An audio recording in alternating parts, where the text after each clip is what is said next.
ఒకరోజు ఉదయాన్నే చోటు చిలుక చిచ్చుకాకి వాళ్ళ ఇంటికి వస్తుంది. దానితో చిచ్చుకాకి తనని ఇంట్లో కూర్చోబెడుతుందే కాని ఫ్యాన్ వేస్తే ఎక్కడ కరెంటు బిల్లు ఎక్కువ వస్తుందేమోనని అస్సలు ఫ్యానే వేయదు. చిచ్చు, బాగా ఉక్కపోతగా ఉంది కదా? అవును చోటు, నేను కూడా అదే చూస్తున్నాను. ఇలా అయితే చాలా ఇబ్బందిగా ఉంటుంది. అంత ఇబ్బందిగా ఉండడం ఎందుకు?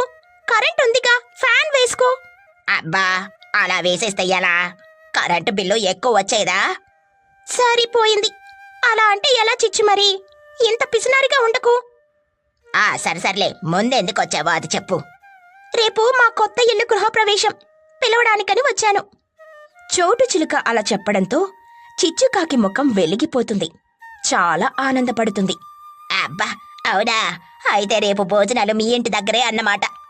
అవును చిచ్చు, అది చెప్పడానికి వచ్చాను. అవును, భోజనాలేనా?